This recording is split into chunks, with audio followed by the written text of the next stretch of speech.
But I first wanted to thank Meng for organizing this event. It's such a special occasion, and I thought that Meng's title was especially appropriate given that he's known as Jolly Good Fellow here at Google. It best captures Jon's teachings. So just a little bit of background on his bio. Jon Kabat-Zinn is a scientist, writer, and meditation teacher engaged in bringing mindfulness into the mainstream of medicine and society.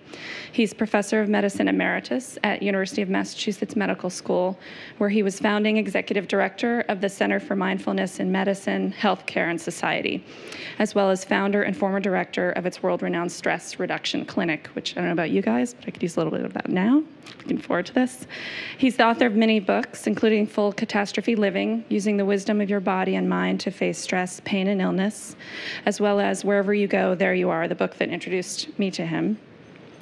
Dr. Kabat-Zinn's work has contributed to a growing movement of mindfulness into mainstream institutions in our society, including medicine, healthcare, schools, corporations, and perhaps even here at Google.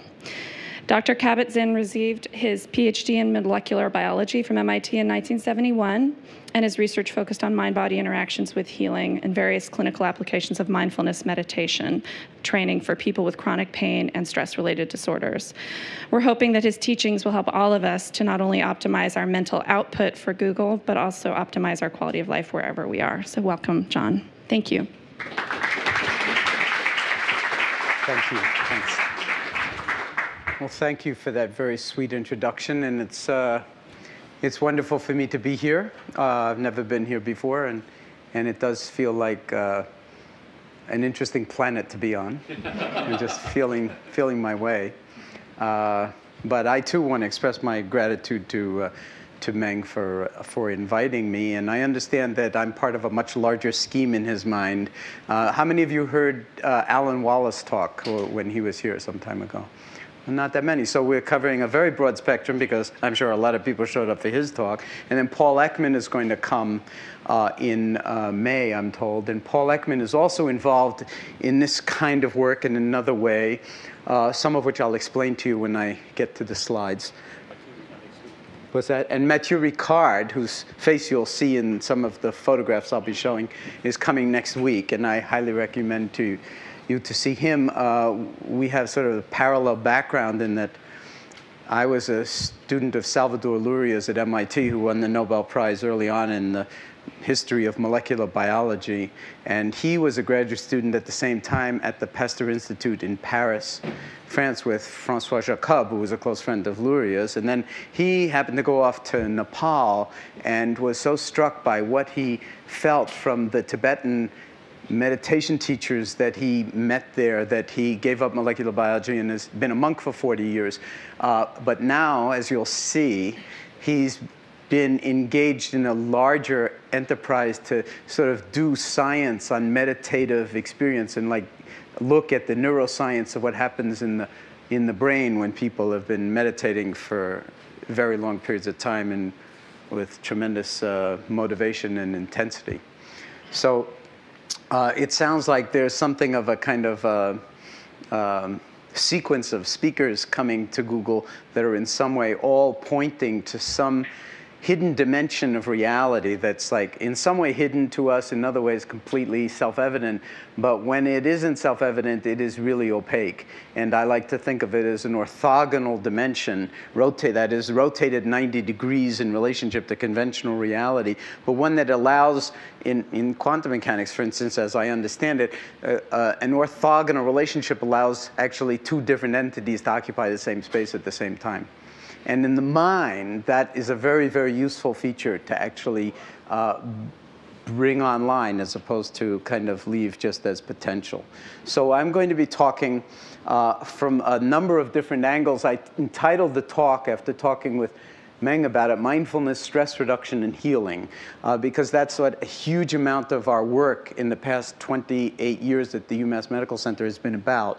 But there's another parallel element to it, and it partly depends on how you feel about stress and stress reduction.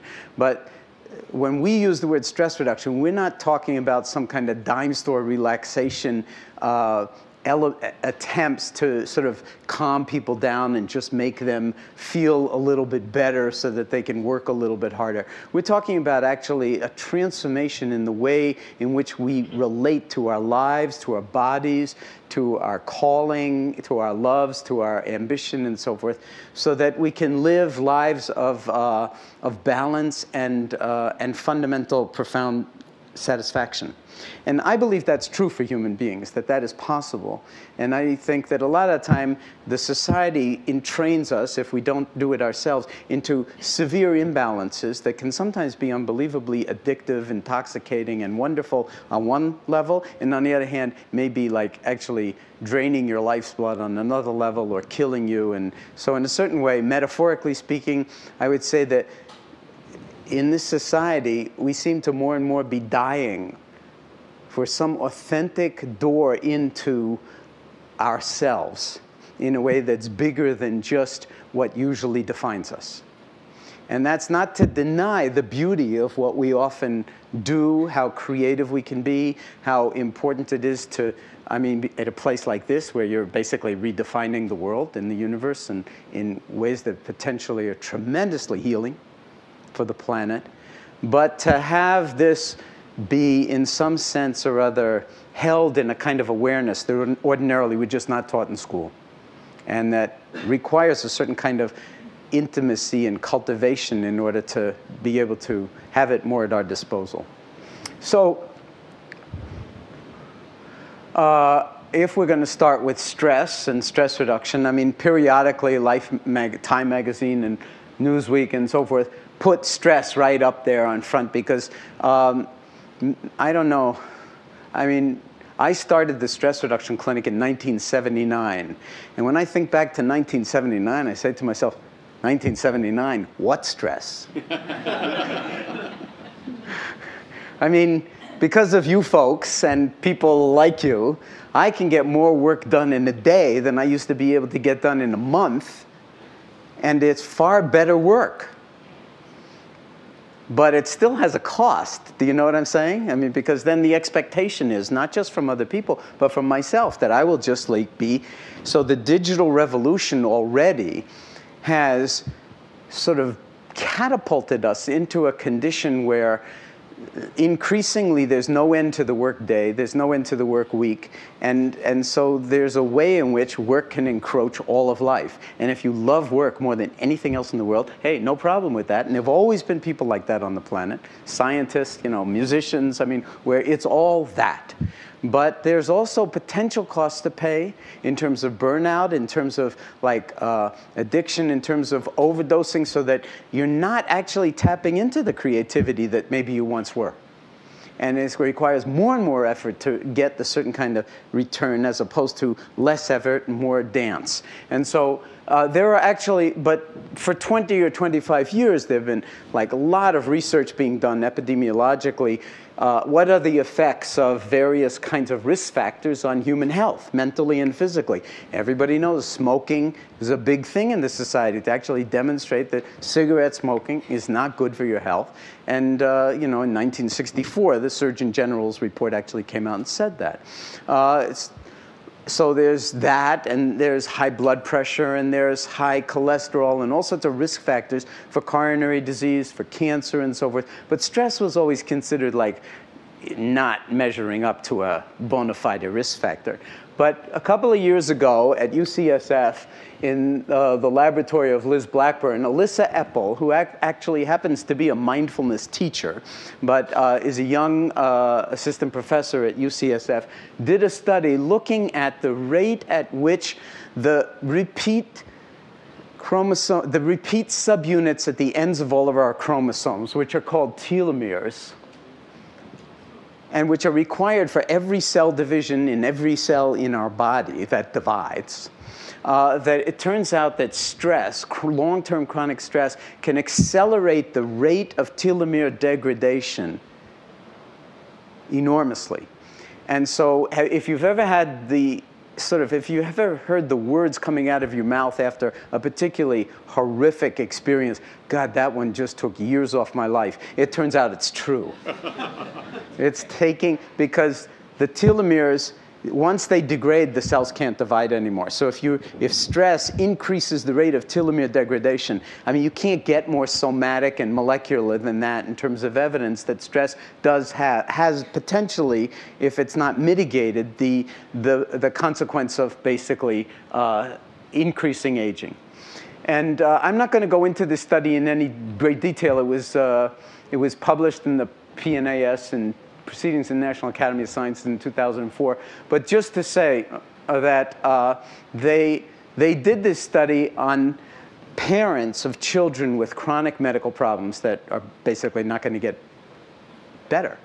So, I mean, it just doesn't get any more stressful than that kind of thing. It's not like, well, at a certain point I'll get to go on vacation, or this will evolve in some way. No, that's just going to be the way it is for life. But they actually took parents who didn't have chronically ill children, which are the blue points, and what they found was that they were also showing telomere degradation, and what really mattered was how much stress they thought they were under. They were under a lot less stress than the other parents, objectively speaking. But if you think you're under like absolutely intolerable levels of stress, you create that reality. So but that's a very positive finding, because it says if you change your relationship to the stress, in your perception of the stress, then you could actually potentially reduce the rate of telomere degradation. And now every study on meditation has thrown in the telomerase assay and so forth now, and we don't know any results yet, but looking to see whether training in a course of meditation over a period of time might actually slow or restore to normal, say, the rate of telomere degradation. So I just want to throw that out to you, because there's so many exciting things going on in the field nowadays about that kind of thing. But I want to make some pretty fundamental points here. If you stare at that word for too long, it doesn't mean anything, as you know. But I want to make a distinction between how much doing we do and, what's that? Doing, yes. If you're Swedish, it's doing. How much doing we wind up doing over the course of the day, as opposed to what you could call, and the Chinese might call, non-doing, okay? Or what I like to call being. Okay, we're called human beings, but it might be more appropriate, the cliche goes, for us to rename ourselves human doings, because we seem to be very much, doing all the time, and often the doing is coming out of the head, but not necessarily coming out of the heart or coming out of the body, and so it's kind of, in some sense, disembodied doing, and over time, even the greatest doing, disembodied, can get you into real trouble at the level of the body and its health, but also at the level of our human relationships. Have I lost the audience already? Or am I making some sense here? Okay, because a lot of this is going to be impressionistic in the amount of time I have. I'm not going to be able to go into this in tremendous detail, but what I'm going to be doing is trying to point you at some places where you'll be able to sort of verify this or not for yourself on the basis of your own experience, just by paying attention in a certain kind of way that ordinarily we don't. And if you want a brief definition of meditation, it's about paying attention. It's got nothing to do with Buddhism, mysticism, the East, the West. It's about paying attention. So that, by virtue of the fact that it's about paying attention, it universalizes it. It's about something that's totally universal. And it's not attention for its own sake. It's an attention for the sake of profound capacity that we all have innately that we ordinarily never pay any attention to, and that is awareness. And I'm going to argue that awareness has a way of balancing out thought in ways that are profoundly intuitive and also profoundly creative. And that we're never taught that in school. We're only taught to think in school, and we get better and better at being critical thinkers, but we're not so good at holding our thoughts and emotions and sensations and relationships in ways that have coherence, groundedness, the potential for greater satisfaction, balance, and if you will, happiness. And Mathieu Ricard's going to talk on happiness, and he'll come in his Tibetan robes, very colorful Tibetan robes, and Mathieu is the real thing. So you're going to really enjoy him, and I urge you not to miss him. So this, We call what we do mind-body medicine. We've been calling it that for a very long time. Finally, the media has picked up on that because we're trying, from the very beginning, we've been trying to actually transform medicine. Medicine itself is suffering from some serious chronic diseases. You may have realized that in your own encounters with the medical profession. And so we're, in some sense, trying to breathe new life into medicine, and in some other ways, through science, and through some other ways, get it back to its Hippocratic roots and not lose the art of medicine while we're developing the science of medicine. I'll just point out, in passing, the words meditation and the words medicine sound a little bit alike in English, don't they? And there's a very, very deep root meaning that they share. And that makes it not quite so weird that we would be bringing meditation into the mainstream of medicine. Whereas, you know, it could have been thought 30 years ago that's tantamount to the Visigoths being at the citadel and about to tear down the gates of the city and so forth. Far from it, meditation has now become completely accepted within mainstream medicine the past 30 years. And I'll show you some evidence of that. I mean, this is basically a photograph of 150 doctors and other health professionals being trained in mindfulness at one of our professional training retreats. I just got back from another one last week. And what we call mindfulness-based stress reduction is spread. This map is 10 years old. And by the way, I'll just like a pitch. This is the perfect environment to do. If any of you folks can put me in touch with software that I can put points on a map at will, I would love that. And just give, without the coordinates, just name the city and it shows up on my map of the world. I'm looking for it. So this is, and I'm serious, I'd love that. So this is a poster of a day-long seminar that was held at the National Institutes of Health at their giant auditorium, the Natcher Conference Center, right on the grounds of the NIH in 2004, called Mindfulness, Meditation, and Health.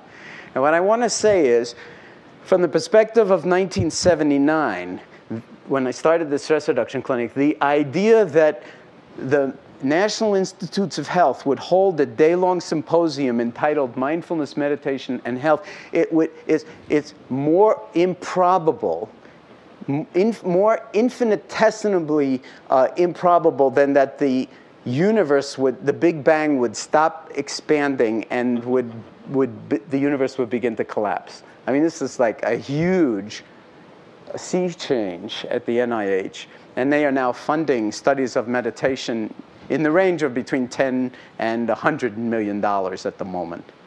And are really interested in this, in part because the more you can teach people how to take care of themselves as a complement to what the healthcare system can do, the cheaper it is. And the more effective, because then what you're doing is you're creating a participatory medicine as opposed to an automechanics model of medicine. And we mostly practice automechanics in medicine. And so this is another stream of it that I just want to point out. I'm part of a group of people, Mathieu is as well, called the Mind and Life Institute, which has been around since 1987 and which holds periodic conversations between Western scientists and the Dalai Lama and other Eastern contemplatives on subjects of mutual interest having to do with basically two things: the nature of mind and the nature of reality, and how these different streams and epistemologies and way of knowing might actually inform each other if they have conversations together. And these have all been private meetings. I'll show you some photographs of them in a bit over the years, except that His Holiness then at a certain point said, I want to have more people be able to attend these meetings. So we held a public one at MIT in 2003. You probably read about it in the New York Times Magazine about that time. And that was on neuroscience and meditation. And at that MIT meeting, at least 90% of the questions were about the clinical applications of meditation. So we decided we had to have a second public meeting, science and clinical applications of meditation. And that was held in Washington with twice as many people as the MIT meeting, so about 3,000 people in November of 2005. And I also want you to note, from the point of view of the sea change in medicine, that it's co-sponsored by Johns Hopkins, School of Medicine, which is the oldest and most venerated school of medicine in the country, and Georgetown. So they no longer are in foxholes, not wanting to be associated with either the subject of meditation or with somebody wearing Buddhist robes. The NIH, however, originally we were going to do it on the NIH campus, and they just couldn't handle that because it would look like the National Institutes of Health was promoting Buddhism if the Dalai Lama stepped on there. And so we took it out of the NIH. So now I'm going to give you a brief parenthesis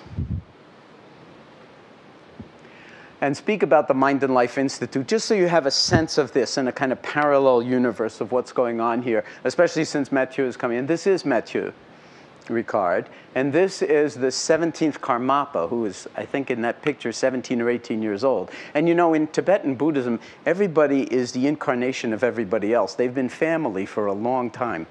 And and this is one of the Mind and Life meetings where lots of monks come.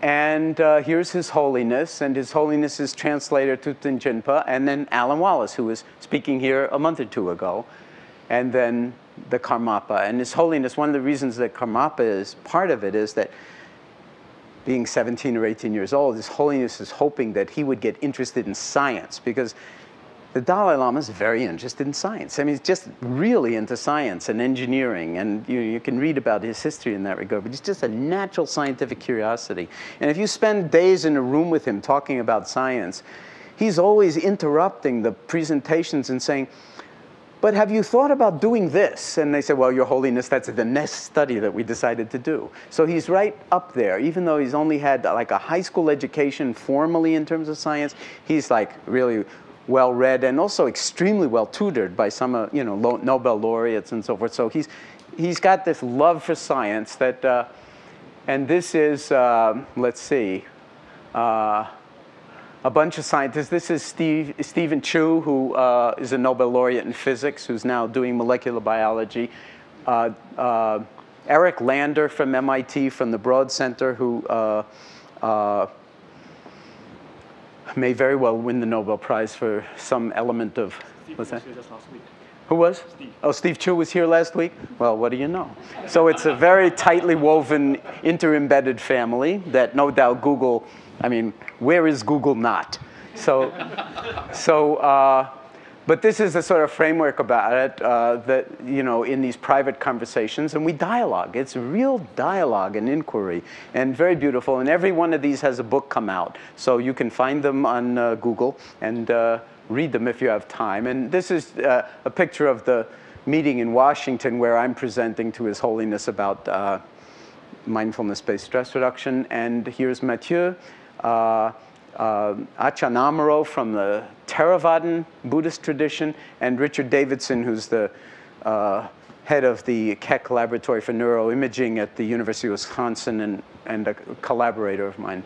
And to just say, for those young scientists here who are interested in this interface for whatever reasons that I couldn't even imagine, but that maybe you could, because mostly we're talking about neuroscience and behavioral medicine and things like that, but there may be Google people who could, add a whole other element to this thing. We hold periodic, every summer research institutes at the Garrison Institute in New York City. And this is an example, just of us being in conversation with a bunch of young faculty and graduate students and even undergraduates in neuroscience and medicine and clinical psychology on these deeply interesting questions of what we can learn from each other.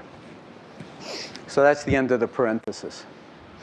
The number of, if you track just the number of scientific papers in the literature on meditation, it's beginning to look like it's going exponential. And this is the University of Massachusetts Medical Center where the work that I'm going to describe comes from. So we call what we do mindfulness-based stress reduction. What is mindfulness? I had a friend of mine make some calligraphies for me, and then when I went to China for the first time to talk, I thought, well, hey, I'm going to have all these calligraphies, I better bring them. So this is the calligraphy for mindfulness, and the reason I show it to you is that, as you know, and I'm sure that many of you here speak Chinese, but I don't know any Chinese, so I'm only saying what I've been told. And some people say it's good calligraphy, other people say it's not so good calligraphy. There are a lot of different opinions about this. But as I've been told, this is the word in Chinese, lim, for mindfulness, and it's made up of 2 ideograms, one for presence over the ideogram for heart. Okay? And the reason I'm showing it to you is not because of the Chinese, but because if you hear the word mindfulness, it's very easy to think of it cerebrally. And it's like a mind, okay? And so it's like about some kind of cognitive, discursive thought process. But it's not that at all. In Asian languages, I'm told, the word for mind and the word for heart is the same in all these languages. So we need to, when we hear the word mindfulness, also hear heartfulness, so we're not going to understand what it is. And my working definition of it, operationally speaking, is it's moment-to-moment, non-judgmental awareness that's cultivated by paying attention. Okay? So moment-to-moment, non-judgmental awareness. Why moment-to-moment? Well, because it's the present moment is the only moment we're ever alive in. It's the only moment we can think. It's the only moment in which we can be creative. It's the only moment in which we can relate, perceive, do anything. And there are 2 interesting things about meditation. They're very often really not well unpacked in our society. One is that just like anything else, it's a learning curve. And so there's a certain way in which meditation is instrumental. Just like driving a car, learning to play a musical instrument. You just do it over and over and over again. You do it. It's you follow the algorithm of the instructions and so forth. And you think that you're going to get better at it, and you're going to have benefits that come from it. And so it's goal seeking, and there's a certain kind of acquisition. And it's always incomplete because it's on the way to someplace else, some better place. So there's an element of striving and an element of thinking. Okay? And it's like with any skill that you learn, that's the instrumental element. But unlike anything else that I know, and the reason that meditation is so powerful is just like in quantum mechanics, when you take an elementary, well, let's say an electron, so I don't have to use the word particle, it's both a particle and a wave. Okay? Or it's neither until you do the experiment, and depending on what kind of apparatus you use, it manifests as particle, it manifests as wave, but we can't really say what it is when we don't do the experiment. So it's kind of just different mode of reality, and they speak of it as being complementary, that the particle and the wave are complementary elements of the non-thing. And the non-instrumental dimension of meditation is that there's no place to go and there's nothing to do. That there's nothing to attain, that this is it. And if you drop into this moment, that it's not about ever it getting any better than this, because it can't get any better than this. This is it. You'll just lose more telomeres in the next minute. If you'll pardon my putting it that way. But it's like we tend to persist that like in the future it's all going to come together better when Google's like much bigger, or when you work out all the kinks or whatever. But that's a very limited way of thinking about this thing, because the future that you're living in now, this present moment, was the future of when Google started. So look how successful you are. Do you know what I'm saying? It's all sort of an element of perspective on it. And if we're always blasting through the present moment to get to some better moment, in a sense we're not reading the present moment, we're not inhabiting the present moment. And as you'll see, some very famous people have made some very interesting comments about the downside of that. So as it says in the Heart Sutra, the great Mahayana text in all the sort of Buddhist traditions in Asia, nowhere to go, nothing to do, nothing to attain. You're already complete, already whole, completely endowed, and the thinking is not attached to anything. The thought is incredibly powerful, but when it becomes like glomps onto, like we insist that it has to be a certain way, then our thoughts can blind us. And we're talking more about the quality of awareness. So the way I like to put it, in the kind of present participle form, is awareness sing. So mindfulness is, in a sense, it's awareness sing. We do it all the time, but we're not aware of it. So we need to actually cultivate meta-awareness, meta-cognition, or meta-cognitive awareness. And I just want to say, I don't want to go into this in any great detail, that this is based on a kind of non-dual view of the universe. That we do create subject and object. We separate things as me, the viewer, and what is viewed, and all of that. And from a conventional point of view, that's fine. But there's some other element that unifies what Wordsworth called discordant elements and makes them work in one society. It's some deeper element of integration that very often we are opaque to. And so that's beyond relative opposites, like what I like and what I don't like. That can rule my life. I only react to things that are pleasant, and unpleasant things I try to escape from all the time. So I'm always trying to get what I want and push away what I don't want. It's a very unbalanced way to live. Getting stuck in positive emotions and negative emotions. I believe that there are no positive and negative emotions. All emotions have information, and if you know how to handle that information, then it can all be really useful. Whereas if you say, well, anger is a negative emotion, sometimes anger is a very appropriate emotion. But if it leads to mindless violence, for instance, then it's not a very good use of your anger. And even you and me, there's a separation there that is not necessarily fundamental. Awareness itself, if you start to become aware of your awareness, it's boundless. There's no center, there's no periphery. It's non-dual, but it is discerning without being completely thought grounded. And it's something you can discern for yourself. So anyway, mindfulness is universal, as I said, but the most articulate expression of mindfulness on the planet comes out of the Buddhist tradition. Okay? And apocryphally speaking, people used to go up to the Buddha and say, "Are you a god?" And he was said to have responded, "No, I'm awake." Okay? And if you know anything about Buddhist iconography, all of these kinds of forms, whether it's the Buddha or various bodhisattvas and so forth, they're not about deities. They're representations of states of mind. They're representations of states of mind, and that's the representation of the state of mind, awake. So the implication is that, we're somehow in a hypnotic dream state that perpetuates itself, and we're kind of awake, but kind of not awake, and in some sense a slave to that unawareness. So we can zone along on autopilot for years at a time, more or less unconscious, even while we're thinking we're conscious. And the implication of that, and you can check this out for yourself, is that you may never be where you actually are, because you're always somewhere else. If you start to see how much of the time your mind is in the future, for instance, how much of the time your mind is in the past, the present moment tends to get a little squeezed. This can have profound implications for creativity, for well-being, for happiness, and for physical and psychological health. Excuse me. So just this calligraphy is the calligraphy for Tao, or path.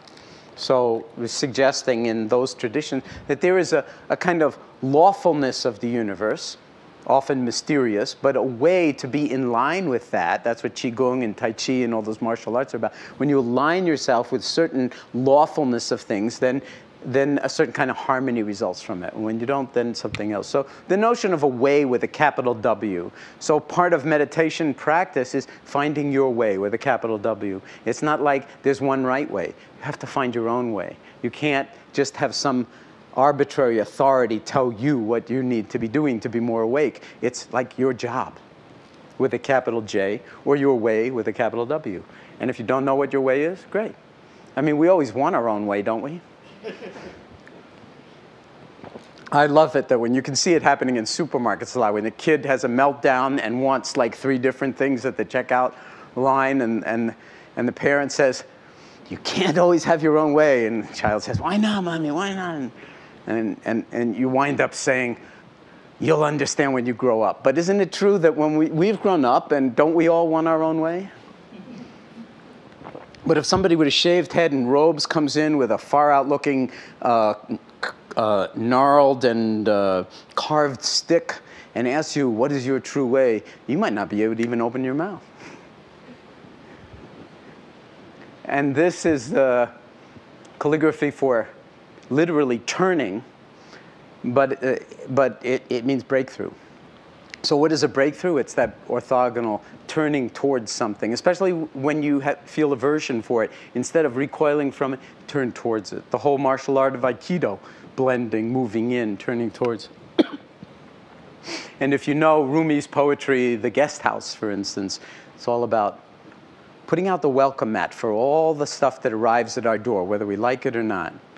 This being human is a guest house. Every moment, a new arrival, a joy, a depression, a meanness, some fundamental awareness comes as an unexpected visitor. Welcome and entertain them all. Even if there are a host of sorrows who violently sweep your house empty of its furniture, still treat each guest honorably. He may be cleaning you out for some new delight.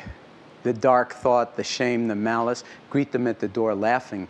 That's advanced practice, and invite them in.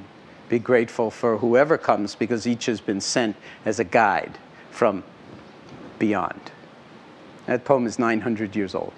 But what it's suggesting is turn towards rather than recoil away from. And see, open your eyes, take a look. That's what this is really all about. And it's suggesting that when you do that kind of turning, there's the potential for breakthrough insights, breakthrough behaviors, breakthrough rearranging of your cellular organism, because the body is listening to what the mind is doing.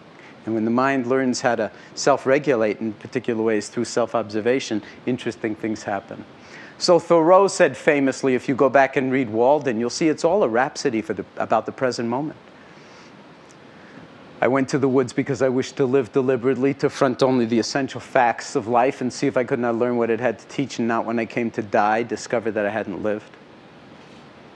Martha Graham, all that's important is this one moment in movement. Make the moment vital and worth living. Do not let it slip away, unnoticed and unused.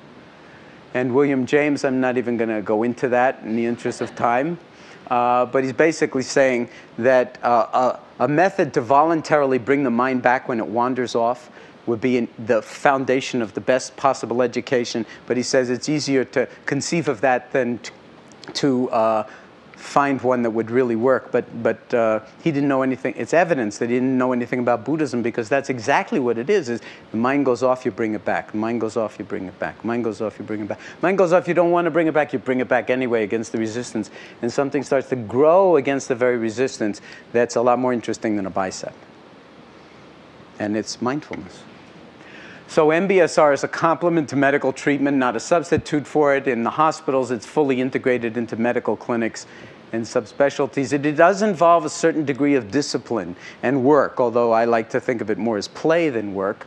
And with our medical patients who suffer from severe chronic medical conditions of all kinds, including anxiety and panic and so forth, it's a fairly intensive time commitment. It's 45 minutes a day, 6 days a week for 8 weeks. And there are 4 formal methods that we teach: a body scan, which is a lying down meditation, sitting meditation, mindful hatha yoga, and mindful walking. And so this is an action shot at a body scan. It just goes on like this. Another view. Sitting meditation. It looks like nothing's happening. I want to tell you, this is the hardest work in the world. To be in the present moment, non-judgmentally, for even a fraction of a second is hard work. And I'm basically challenging you to consider that it might have some enormous benefits. We do it in Spanish as well as in English in our inner city clinic, so it's shown to be cross-cultural. Mindful yoga, I won't say any more about yoga. We're in the Bay Area after all. And I know that there's yoga here and massage here and meditation here, so in a sense I'm probably just wasting my breath talking. The real meditation practice, however, is not these formal practices. It's living your life as if it really mattered. So, in other words, your whole life becomes the meditation practice. That's what this is really about. Living in awareness. Living with a certain degree of self-compassion and kindness. And cultivating what, the Dalai Lama and other people calls wisdom.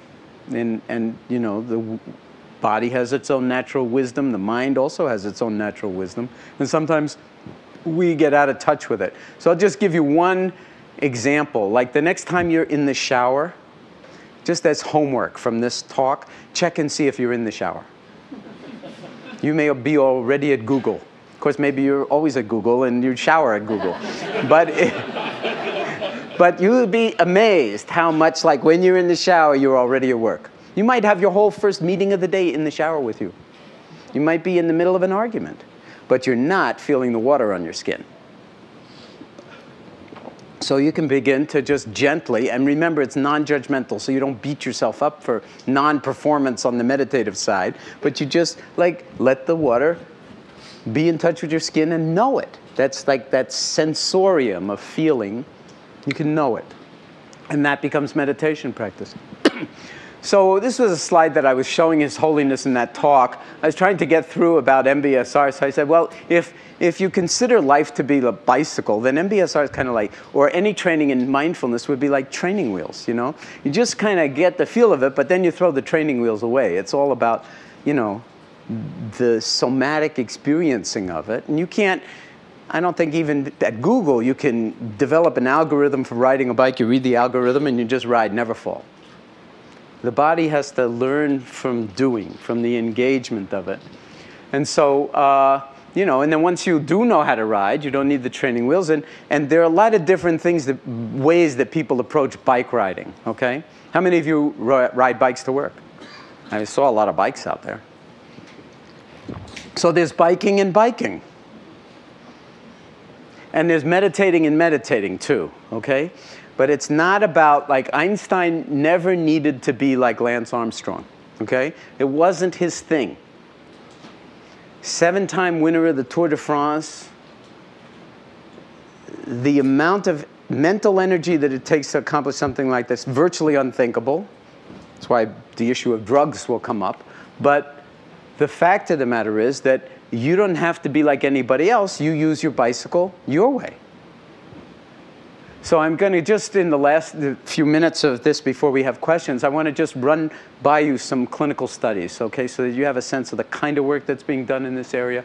And just very briefly to say, with a whole bunch of medical patients going through the stress reduction clinic who were medical patients, they had chronic pain conditions, heart conditions, and so forth, but they also qualified for clinically a mental health diagnosis in either anxiety or panic disorder.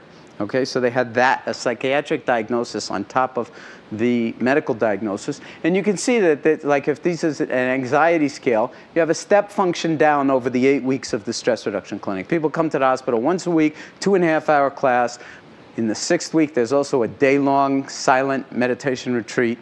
And so it's 8 weeks, 2.5 hours, once a week, 45 minutes of practice every day. And you see a step function in anxiety. You also see a step function in depression. And then I won't show you the data, but that goes out not just 3 months, but 3 years.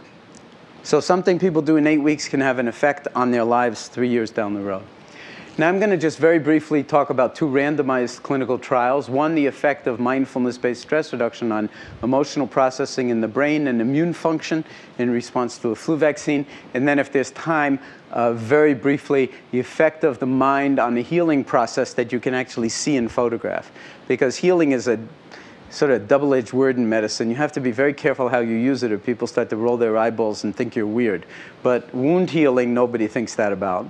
And so we tried to find a healing process that would not create that kind of resistance. So this is a study that we published in 2003 and with Dr. Davidson, my collaborator.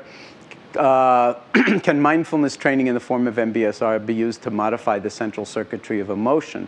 And I just want to say, and maybe Paul Ekman will talk some about this, but you probably know that in the past 8 years, the entire basis of neuroscience has been transformed by the discovery that the dogma that we were taught for a generation, that after about the age of 2, there's no new neurons laid down in the central nervous system, and that it's all loss of neurons. It's like downhill from about the age of 2, and you can kind of hear the neurons going exponentially.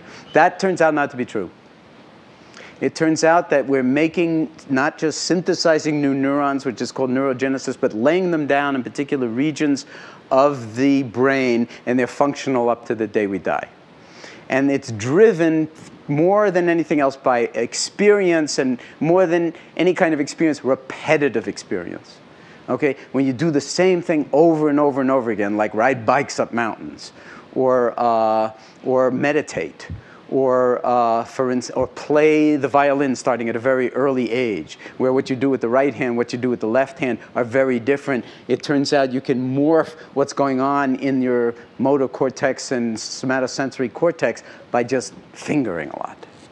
Okay? And there's a very famous study of the London taxicab drivers downloading the street map of London into their heads, and you see the anterior hippocampus shrink and the posterior hippocampus get bigger over a period of 2 years. Losing a limb, very often different aspects of the brain are recruited to different parts of the body because the limb is no longer there. So neuroplasticity basically means that the brain is not static, but is continually morphing itself in response to experience. Negative traumatic experience can actually atrophy brain function and actually brain size. And therapy and moving in a positive direction can restore it potentially. And that's an area of very ongoing, very exciting research. So I'm going to talk about a part of the brain called the dorsal lateral prefrontal cortex, which has a kind of division of labor left and right. There's an asymmetry in the lateralization. So left activation associated shorthand happiness, feelings of well-being, approach behaviors. Right activation, all other things being equal, avoidance behavior and difficult emotions. There are also, of course, many other complex regions of the brain. So this is the left prefrontal cortex associated with positive affect in some studies. So here's the kind of summary slide. Left, happy, right, unhappy. I won't belabor it in the interest of time, except that if you take people and put them into scanners or use a quantitative EEG electrode helmet, which I'll show you shortly, and just get people and you don't do anything with them, you just study whether they're more left or more right activated. People who are more left activated describe themselves with words like interested, excited, strong, enthusiastic, alert, and active. And if they're more right activated, they describe themselves this way. And it was thought that in adulthood, you're pretty much like fixed. It becomes a trait.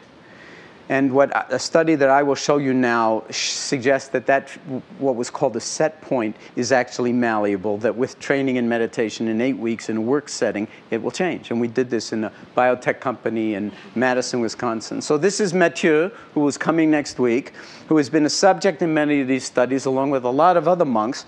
And the qualification is you have to have at least 10,000 hours of intensive meditation practice, which is the equivalent of, say, the concert master violinist in one of the great symphony orchestras. I mean, lots and lots of practice and training. But mostly these monks are over the 40,000 or 50,000 hour. Okay, so, and if Dr. Davidson comes, he will show you a lot more about this story.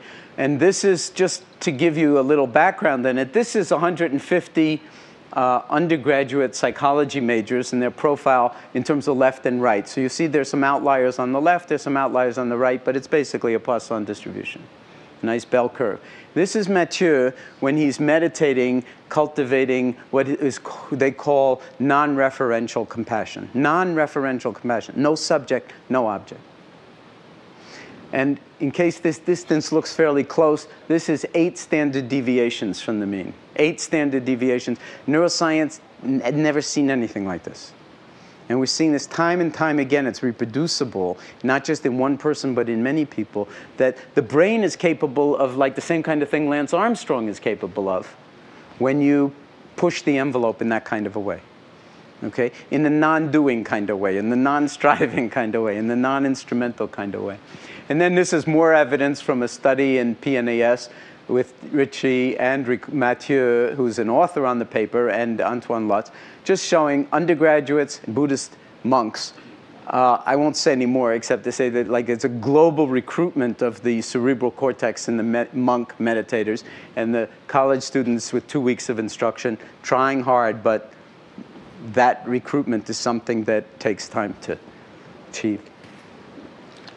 So in our study, we went to a biotech company, high stress, beautiful work environment, biotech company. The president agreed to let us do the study there, randomize people between they take the 8-week program or they don't. The anxiety is reduced in the people that take the program, not reduced in the waitlist control. They all go into the laboratory. And very briefly, I mean, this is just a way to show left versus right activation. Time 1 is before randomization. Time 3 is at 4-month follow-up. And the meditators are in the red and the control group are in the purple. And there's no significant difference before. By time 2, which is at the end of 8 weeks, but I don't have it on this graph, and time 3, the meditators are shifting more from right activation to left activation. That was not supposed to happen by the dogma, that it was supposed to be a fixed point, but they're in 8 weeks on during work hours, learning this stuff, they are shifting in the direction of the same direction as the Buddhist monks. Okay. Meanwhile, the control group is actually getting worse because we are interpreting that as that by the time they're in the laboratory for the 3rd time, it's very, very aversive. And so they're getting more right activated. And we gave everybody the influenza vaccine at the end of the 8 weeks and then monitored their blood titers for antibody. The meditators mount a stronger immune response than the non-meditators. And then when we plot the degree of shift, brain shift, right to left over the degree antibody titer, we get a linear relationship with a fairly significant correlation in the meditators and no relationship whatsoever in the control group. Okay, so that's just kind of like one little thumbnail sketch of the kind of science that's being done now. And it's coming out of the hospital into the work setting. And people who took the MBSR program reported that they were much more effective in managing their stress. And this regulation of emotion you could think of as like enhancing the effectiveness of our emotional intelligence. And then it has effects on health, at least in terms of the immune system. And we don't know enough about it to say any more than that. And that's why all these other studies are ongoing. I'm just going to say very briefly about the skin disease that you can see in photograph and healing. Bill Moyers was filming in the stress reduction clinic back in the early 90s, and we had done a pilot study that showed that people with psoriasis who were meditating while they were receiving ultraviolet light treatments for their psoriasis healed much faster than the people who were just getting the ultraviolet light treatments. Now, ultraviolet light's not a cure for psoriasis, but psoriasis is an uncontrolled cell proliferation in the epidermis, but it's not cancerous. But it's got kissing cousin genes to cancer. So it's like a really interesting question. Can the mind influence healing? Right down to the level of gene expression, control of cell division, and so forth. For its own sake, and also because of its potential applications for cancer. So when he was filming in the clinic, we had this very exciting pilot result, but we couldn't talk about it because we were in the middle of doing the replication study. So this is what psoriatic skin looks like, and it can cover the entire body, and it's very labile with emotional stress. So the more stressed you are, the more, of your body can be covered. This is what an elbow looks like, and then that's what the same elbow looks like clear. So we randomize people between 2 conditions. They either get the meditation while they're undergoing ultraviolet light, or they just get the ultraviolet light by itself. And this is how you get exposed to ultraviolet light. You go into a light box, like a telephone booth. It's on wheels, so the door closes. And then it's like kind of, you're standing there naked with a pillowcase over your head and goggles on to shield you from your corneas from the UV. And it's not like going to the beach. Yeah. It's more like going into your toaster oven. I'm serious. And so you're really getting grilled. You can only be in for short periods of time, and we titrate people up in time as they accommodate to the intensity of it. And we put speakers on the top, and we did a guided meditation while they were, if you were in the experimental group, while they were doing it. And I'll just jump to the chase and say, this is the probability of clearing graph for the meditators listening to the guided meditation tape. That's the only meditation training they got. No person, just a disembodied voice, no classes, no group support, anything like that. The meditators are obviously healing with the different kinetics from the people who are just getting the UV. And that's whether it's what's called photochemotherapy. I'm glossing over a lot of details, but these are published studies, or just the ultraviolet light by itself, which is a weaker treatment, so everything's translated more to the right. But still, at the midpoint of the probability of clearing, you've got a 35 to 40 day difference. And when you do the statistics, it turns out the meditators are healing at 4 times the rate of the non-meditators. And I won't walk you through the table, but there are implications of this study. One is that the mind can positively influence the healing process and speed it up by a factor of approximately 4. That's pretty interesting, if that's true. We've seen it twice, so we tend to believe it more than we would otherwise. And it's doing it down, it's got to do it down to the level of gene expression. There are all sorts of other implications of this study, which I won't go into right now. And just for the sake of having some time for dialogue, I'm going to stop and just quote William James again, or for the first time, since I didn't the first time. I have no doubt whatever that most people live, whether physically, intellectually, or morally, in a very restricted level of their potential being. They make use of a small portion of their possible consciousness, much like a man who out of his whole bodily organism should get into a habit of using and moving only his little finger. And then very famously, we all have reservoirs of life to draw upon, of which we do not dream. So I just want to say in closing, there are plenty of opportunities to do this kind of training if you're interested. The Bay Area has more MBSR teachers, higher density of MBSR teachers than any place else on the planet. And if you're interested in the work of the Center for Mindfulness, that's this website. And if you're interested in the work of the Mind and Life Institute and the Dalai Lama, that's that website. I want to apologize for blasting through this so quickly, but I wanted to give you a kind of a broad enough range of this so that you understand that there's an art to this, there's a science to it, and the fun really comes in the interface between the two.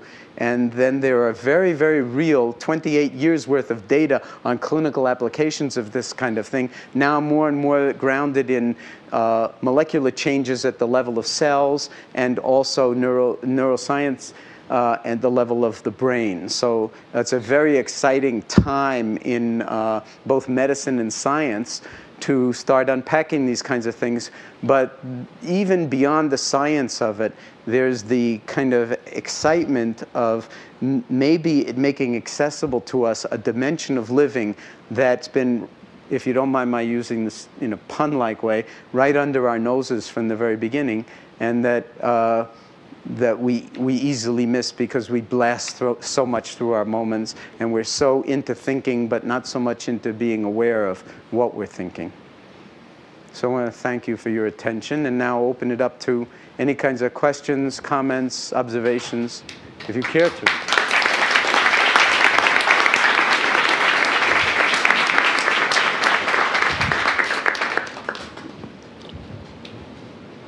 Questions. Can you tell people that you'll be having meditation at 3:15? Yes, just Meng is suggesting that I say that at 3:15 there'll be a meditation class for anybody who wants to dive into the actual practice itself rather than talk about the practice. Yeah, so please go just ahead. a basic comment that you showed many pictures of monks and just did the studies on monks. Yeah. I just want to say that the monks they may have less stress, but their life seems to be really boring. You know, for people who are working at Google, and we have a lot of work to do. We have a lot of things to create. I mean, we do have a lot of stress. I mean, just there's sort of some kind of a balance between a monk's life and an engineer's life. I mean, you know, how, you know, for people who have a lot of stress generating work to do, I mean, how do you handle this? Okay, well, I want to make sure that you understand that the reason I'm showing the picture of the monks is basically to show outliers, okay? But the fact is 17,000 people have been through our stress reduction clinic over the past 28 years, and none of them know anything about monks or Buddhism and could care less, and they're all stressed up the kazoo, so, or wazoo, or whatever you want to say. So this is, my point showing about the monks was that the regular people in the work setting, when we did that study, their brains shifted in 8 weeks in the same direction as the monks who've been doing it for 40 years. So there's a tremendous amount of latitude for dealing with the stress that you're under as a person. And very often what we think is, well, the first thing we want is someone to just make it better, like maybe drugs or whatever. But there is no real solution to the kind of stress that we're living with from the outside. It has to be a kind of from the inside, learning to rebalance. And balance is always losing your balance and then recovering your balance. So swimming in these seas becomes something of an art form, and it's got nothing to do with monks. It only has to do with like regular human beings trying to put one foot in front of the other and live our lives as if it really mattered, and not get so stressed out in a particular direction that we lose sight of some of the beauty in our own lives. On the other hand, not to get so laid back that we stop contributing to the world or to our work or whatever. And that is an art form, and everybody sort of, in a sense, has to do that interior work themselves, I would say, because no one else is going to be able to do it for you, certainly. So that's the challenge. But I think there's a very, very good track record, which maybe I didn't articulate well enough, that this is for real people. It's got nothing to do with Buddhist monks. It's just that since Mathieu is coming next week, you might come and see him, you know, just for fun. See that he ain't that different from us anyway. And believe me, the monks have plenty of stress, and they don't think their lives are boring. I mean, boring is as boring sees it, so, you know, it could be different. Yeah. You defined mindfulness as non-judgmental awareness moment to moment. Why is the non-judgmental so important that it takes 20% of the definition? Oh, well, without that, I mean, that's the hardest part of it, is like, because we've got ideas and opinions about everything. So the invitation is to see if you can be with a percept without getting caught in your liking or disliking of the percept. It turns out to be very, very challenging. And non-judging doesn't mean, it's not an invitation to get stupid. It's not like, well, I'm not going to be judgmental anymore. I'll just walk out there and, you know, if a truck's coming, no problem. I'll just walk in front of the truck. It's not about that. We make a very fine distinction between non-judging, which is like, judging is kind of, in my vocabulary, it's like black and white, good and bad, like, dislike. It's kind of very binary. And we tend to jump into those binary plus, minus, good, bad, very rapidly. Discernment is seeing more the shades of gray between 0 and 1. You know, everything in between black and white, so to speak. So it's very much, as I'm saying, a way of being. It's an art form where it's not that you don't see clearly, it's that you do see clearly because your mind isn't fogging it over with all your preconceived 0-1 decisions from moment to moment about what you like and dislike, which is a little bit like a prison. Yeah. So I thought the results about the psoriasis were very interesting, but I didn't think the control group was actually a control group, because in the set who were given the meditation, they were given something. Versus if people are told to take time out and problem solve, whether there's that difference. Because it could also be that if people were played this tape in the middle of, you know, their treatment, which said, now think about all your problems and think how you're going to solve them, be active and so on, take care of yourself, take care of your health, eat properly. We call those anti-meditation tapes. Yeah, anti-meditation. They might also show this increased result because they might also take time out to take care of themselves. Now, I'm going on long-term memory here because I don't know of any recent studies of that kind. And you're absolutely right in your criticism of the psoriasis study. It was a like pilot study where we didn't give the control group something comparable to either fill their mind, even music, you know, but something comparable at least. But I think the anti-meditation, it's not simply that you're thinking. There's a big difference between the meditators and the thinkers, so to speak. But that is a very sort of interesting question, and you know, no doubt it needs an awful lot more investigating than has been done so far. I was listening to a tape recently that from a book that the Dalai Lama wrote, and in it he said something very funny about neurobiology. He said he was listening to a lecturer give a lecture about the amygdala, and I think it was Goleman, and how the amygdala has all these negative impacts on our emotions. And he laughingly thought to himself, well, then enlightenment is simple. We'll just cut out the amygdala, and then we'll all be enlightened beings. And of course it doesn't work that way, because when you cut out the amygdala, there's a whole host of responses that you excise from the opportunities that humans can have in their interactions, such as being rightfully afraid or any time you're startled, then you need that. However, I was thinking about the studies and how you were talking about the right and left prefrontal cortex. and how there's a noticed diminished activity in the right prefrontal cortex. And then I thought about what the Dalai Lama was saying. Well, and how do we know what the effects of the right prefrontal cortex could be and how they could possibly contribute to a wholesome life? And do we really want to sort of shut out those capabilities and being present with like fear and being present with sort of those more negative sides? Isn't that casting the exact same sort of binary positive, negative thing that you were talking about before? Yes, and that's why I'm just showing you what's been done and giving you that frame on it. But the larger non-dual perception is saying we hardly understand anything about the brain. And one of the things I glossed over was that left-right shift had to do with very specific loci on the left and on the right. Right next door are other loci that are doing totally different things. The prefrontal cortex is doing a million things at once, so to speak, most of which we don't understand, but it has to do with executive decision-making, all sorts of things. So it's not a matter of like, well, excise the amygdala or find the exact thing that will like get you, you know, a little bit more on the left side, because that's also dualistic. So we're beginning to unpack some of what are called the neural correlates of meditation, but we're light years away from understanding the brain or what is really involved when you drop liking and disliking, this and that, and into an awareness that can hold it all. I mean, but we're doing those kinds of studies with Mathieu and other people where they can rest for extended periods of time paying attention to one thing or to no thing and extend that out and see what the brain does. And, you know, it's all kind of like an incremental learning curve. But it's nobody that I know went into meditation because they wanted to make pretty pictures on fMRI scanners. I mean, they go into it for totally different reasons, but now because of this interfacing between science and meditation, it's becoming interesting, and the risk is it'll become materialistic. You know, that people will glomp onto the results and they'll lose the heart of the whole thing. And even His Holiness and Mathieu are aware of that. Okay, last question. Where'd the microphone migrate to? So I think this is sort of a related question, which is, you said a few times that mindfulness and meditation don't inherently have anything to do with Buddhism. As someone who is a Buddhist, there's something sort of uncomfortable about thinking about people coming to meditation, you know, to cure their psoriasis. And I just wonder, do you worry that something might be lost as if meditation does come to be seen as essentially just a medical treatment and not a spiritual practice? Oh.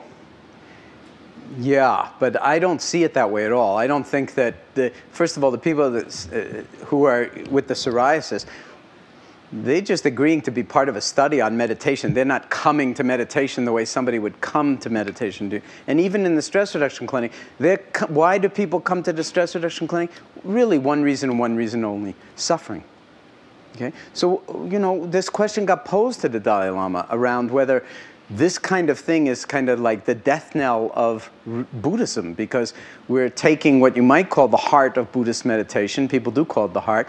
But if it's a decontextualization of it, it would be a desecration or a denaturing of it, and then offering it to people who are suffering. That would be a disaster, and I hope we're not doing that.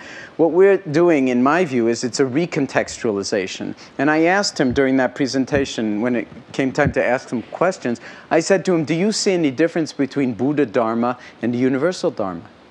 And he said no.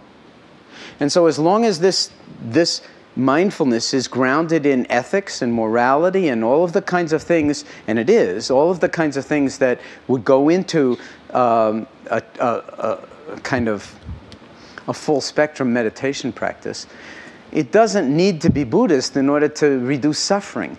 And when His Holiness was posed this question about whether this is a good thing for Buddhism or not that this happened, he said the following. He said there are 4 billion people on the planet, 1 billion Buddhists, 3 billion non-Buddhists, all 4 billion are suffering. So what are we going to do? Just keep it for us Buddhists? And he actually is promoting this, what he calls secularized meditation, that's like beyond Buddhisms or any other isms. And MBSR is really just an example of that, you know, 25 years earlier. But it's not at all meant to be, and And you use the word spiritual. So I just want to say that I have a lot of sort of trouble with the word spiritual because it's used in so many different ways. My working definition of the word spiritual is what it means to be really human. We don't know what it means to be really human. So, but I like that because it doesn't get into, oh, she's so spiritual and he's not very spiritual. Because, I mean, what isn't spiritual? You know, it's like chopping vegetables spiritual, making love spiritual. Well, it all depends. How present are you? So I love that I'm even here and that we're having these kinds of dialogues and questions because I think we're in a place of so much not knowing. And the awareness itself has an element of not just knowing, but not knowing. And the bound between not knowing and knowing, that's where the juice lies. And so there's just tremendous creative opportunities. And I think in terms of medicine, and I think in terms of our society, in a certain way, you could say that the human mind has reached a part, if you don't mind my sort of branching out a little bit to a more global view, thinking from the last ice age, for instance, all of human history has happened in the past, say, 13,000 years. Everything. And everything beautiful that has come out of human culture, that is in the Louvre or any place else or in Google headquarters, has come out of the human mind and the human body in 13,000 years, which is nothing in terms of like the history of the planet. And we've managed to call ourselves Homo sapiens sapiens. What's that mean? In Latin, sapere, present participle of the verb sapere, is to taste or to know. So we're the species that knows and knows that it knows. I don't think so. I think we haven't lived up to that one yet. We are still in our infancy, not even knee socks, you know. I mean, we're just beginning to mature enough to understand the global nature of what we've been able to produce with, say, the internet and Google, and what the implications of this are going to be for a society that's still so tribal, for a species that's still so tribal that, you know, you can be Muslims and kill each other over whether you're Shia or Sunni. Never mind Christian and Muslim or whoever, Azerbaijanis and Armenians or Chechens and Russians. I mean, it's just like, there's a certain way in which that's kind of like, can't hold that much longer. Or all of the horrors that have come out of the past 13,000 years, they also come out of the human mind when it doesn't know itself. So the challenge is, could humanity reach a point where we actually own that Homo sapiens sapiens thing, take it seriously, and then do the work of cultivating intimacy with the full range of our human capacities and of the human mind, and then work out ways to deal with the dark side, okay? The side where, like, we're not going to deny that we can get, you know, incredibly violent if we get angry, if we're thwarted, if we don't get our way, if we feel threatened. It's not just in other people. And so that we have 1,000 different ways to maintain some kind of mental equilibrium in the face of our own insanity that might actually have political ramifications. Like, you know, maybe we need a more mindful politics, you know, where it's not all about self-interest and getting reelected. You already got elected, do something. But if the doing isn't coming out of being, it's going to be the wrong doing. So when the doing comes out of being, I think, you know, then I'll just close this off by saying, I sometimes say that the human species is kind of like, in some way, and the autoimmune disease of the planet. You know, that without this kind of awareness, we are the first victim of our own precocity. So we're both the agent of the disease and also the first victim. I don't think we need to stay stuck in that kind of thing. And I think there are all sorts of very, very positive and I think optimistic forces for us to actually not only heal ourselves as individuals, but heal ourselves in a much more global way. And I'm sure that Google thinks about this day and night and is in some way, because of like the power that Google has, and in some way or other maybe is, you know, at least collaborating in the shaping of the present in ways that will profoundly affect the future on the side of sanity rather than on the side of insanity.